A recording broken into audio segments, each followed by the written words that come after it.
Salam Bapak Ibu Saudara yang diberkati oleh Tuhan. Jumpa lagi dengan saya dalam pengajaran kebenaran firman Tuhan pada kesempatan yang luar biasa ini, yaitu mengenai kepastian keselamatan atau kepastian untuk memperoleh hidup yang kekal melalui pengajaran Tuhan Yesus. Pada bagian terdahulu, firman Tuhan sudah mengajarkan kepada kita bahwa untuk memperoleh hidup yang kekal, keselamatan itu bukan karena hasil usaha manusia, tetapi itu adalah pemberian Allah. Itu ialah karya Tuhan, sehingga dengan iman setiap orang menerima anugerah tersebut. Bapak Ibu Saudara yang dikasihi Tuhan, pada bagian yang kedua atau poin yang kedua, Tuhan Yesus kembali mengajarkan kepada kita bahwa untuk memperoleh kehidupan yang kekal atau untuk masuk surga, tentu setiap orang harus meresponinya atau harus menanggapinya dengan iman. Meresponi panggilan Tuhan, meresponi perintah daripada Tuhan Yesus. Di ayat yang ke-22 firman Tuhan katakan seperti ini. Mendengar perkataan itu ia menjadi kecewa lalu pergi dengan sedih sebab banyak hartanya. Tuhan Yesus berkata kepada orang ini, engkau tahu firman Tuhan dalam hukum Taurat, jangan membunuh, jangan berzina, jangan mengucapkan saksi dusta. Kemudian Yesus katakan, hormatilah orang tuamu, jangan mengurangi hak orang lain. Dengan bangga orang ini berkata, Guru, sejak masa mudaku aku sudah melakukan hal tersebut. Dalam pemikirnya dia bahwa dengan modal ketaatan terhadap hukum Taurat, dia sudah memiliki tiket untuk memperoleh kehidupan yang kekal. Tetapi Bapak Ibu Saudara yang terkasih, Tuhan melihat hati yang meresponi perintah, meresponi ajakan, meresponi panggilan, meresponi kasih Tuhan bagi kehidupan orang ini. Kita sudah membaca tadi bahwa respon daripada orang muda ini dikatakan ia menjadi kecewa. Seharusnya orang ini bersuka cita karena Tuhan mengajak dia, Tuhan memberikan kepadanya keselamatan hidup yang kekal. Tetapi dikatakan di sini ia menjadi kecewa. Ia menjadi sedih lalu pergi. Dia tidak meresponi ajakan dan panggilan daripada Tuhan Yesus. Dia tidak meresponi kasih Tuhan.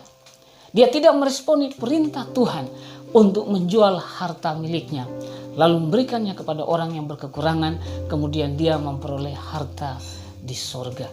Nah Bapak Ibu Saudara yang diberkati oleh Tuhan, orang ini boleh dikatakan lulus melakukan 5 hal tadi dalam hal hukum Taurat.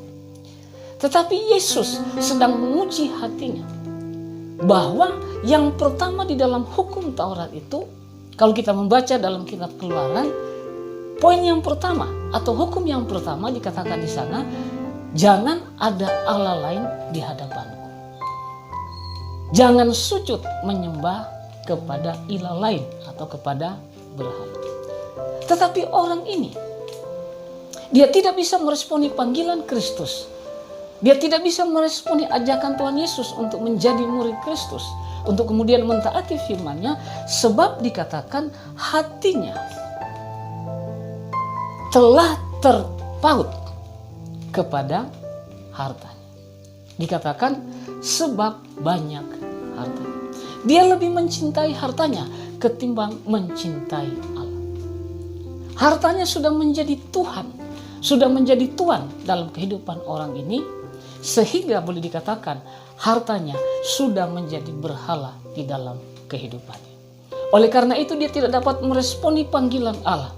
Dia tidak dapat meresponi panggilan kasih Tuhan untuk dia memiliki keselamatan hidup yang kekal karena hatinya telah terikat kepada hartanya. Bapak Ibu Saudara yang diberkati Tuhan, sekali lagi bukan berarti kita tidak boleh memiliki harta yang banyak, tidak. Namun Bapak Ibu Saudara, kalau hati kita sudah terpaut atau terikat Harta itu sudah menjadi Tuhan dalam kehidupan seseorang, sehingga tidak lagi dapat meresponi firman Allah, ajakan Tuhan, kasih Tuhan, maka itu sudah menjadi berhala. Sehingga di sini kita dapat mempelajari bahwa untuk memperoleh keselamatan hidup yang kekal ialah iman atau respon setiap orang kepada ajakan Tuhan Yesus. Yesus katakan, datang kemari, kemudian ikutlah aku menjadi murid Yesus.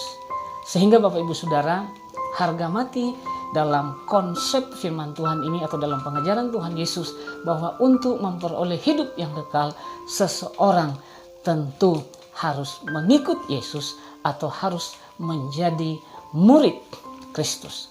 Kembali lagi kepada respon hati. Kita melihat para murid, Petrus dan saudara-saudaranya, mereka adalah orang-orang yang sederhana, orang-orang biasa.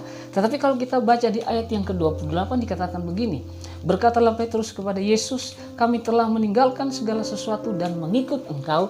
Kemudian jawaban Tuhan Yesus, kamu telah memperoleh harta di surga, Tuhan akan gantikan itu. Dan kemudian Tuhan Yesus katakan, pada masa akhir kamu akan memperoleh kehidupan yang kekal.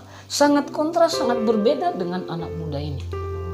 Meskipun dia kaya, meskipun dia seorang pemimpin, meskipun dia seorang yang taat terhadap hukum Taurat, tetapi kembali lagi dia tidak meresponi panggilan Kristus. Dia tidak meresponi Tuhan Yesus mengajak dia untuk menjadi pengikut Kristus. Tetapi di sini para murid, ketika Tuhan Yesus katakan, ikutlah aku, maka engkau akan kujadikan penjala manusia. Alkitab berkata, Petrus dan saudara-saudaranya meninggalkan jalannya lalu mengikut Yesus. Dengan kata lain, mereka meresponi panggilan daripada Tuhan. Alkitab berulang-ulang katakan, barang siapa yang percaya kepada Kristus akan memperoleh hidup yang kekal, tidak binasa dikatakan. Sehingga di sini Bapak Ibu Saudara, sekali lagi Tuhan lebih melihat kekayaan hati, bukan kekayaan tampak luar. Para murid berkata, tidak mungkin orang ini tidak selamat. Karena apa yang tampak luar menjadi ciri bagi mereka pada waktu itu untuk memperoleh hidup yang kekal. Dia masih muda, dia punya harta yang banyak. Dalam konsep orang Yahudi, memiliki harta yang banyak itu merupakan anugerah Tuhan, merupakan hidup yang berkenan kepada Tuhan. Apalagi dia taat terhadap hukum Taurat, apalagi dia seorang pemimpin, seorang yang perbuatannya luar biasa baiknya. Jadi dalam pandangan para murid juga orang ini masuk surga. Tetapi Allah katakan bagi manusia itu mungkin, atau tidak mungkin maksudnya, tetapi bagi Allah segala sesuatunya mungkin. Bapak Ibu Saudara yang diberkati Tuhan, maksudnya bahwa para murid katakan tidak mungkin tidak selamat karena melihat ciri-cirinya tadi. Tetapi Yesus katakan bagi kamu tidak mungkin, tetapi bagi Tuhan mungkin, sebab Allah lebih melihat hati. Nah, ternyata orang ini tidak mengasihi Allah dengan segenap hati karena hatinya telah terpaut atau telah terikat dengan hartanya. Bapak Ibu Saudara yang diberkati Tuhan, di dalam sebuah renungan harian yang saya baca dikatakan begini, dalam konteks firman Tuhan ini juga, ia mengira ketaatannya pada hukum Taurat sejak masa mudanya dapat menjadi modal untuk memperoleh hidup kekal.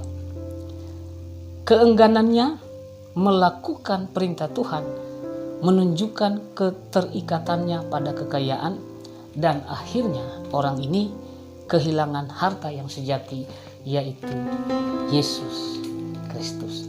Jadi kembali lagi Bapak Ibu Saudara yang diberkati Tuhan, saya katakan berulang-ulang bahwa untuk memperoleh hidup yang kekal tentu respon iman kita kepada Kristus, meresponi perintahnya, meresponi ajakannya, dan kemudian mengikut Kristus, menjadi murid Kristus.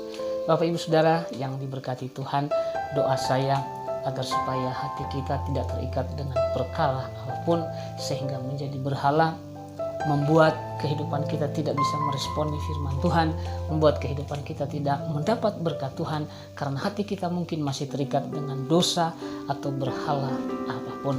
Tetapi ketika kita membuka hati, menerima ajakan juru selamat, saudara dan saya, kita bertobat, kemudian mengikut Kristus, menjadi murid Kristus, lalu saudara dan saya tentu mentaati setiap firman-Nya, maka saudara akan diberkati oleh Tuhan dan memperoleh kehidupan yang kekal. Tuhan Yesus memberkati kita. Semoga dengan konsep keselamatan yang melalui pengajaran firman Tuhan ini memberikan kepada saudara dan saya tentu sukacita bahwa keselamatan itu karena anugerah daripada Tuhan, dan keselamatan itu karena respon, karena iman kita kepada perintah Tuhan, kepada kasih Tuhan, kepada ajakan daripada Tuhan Yesus. Tuhan memberkati kita semua. Amin.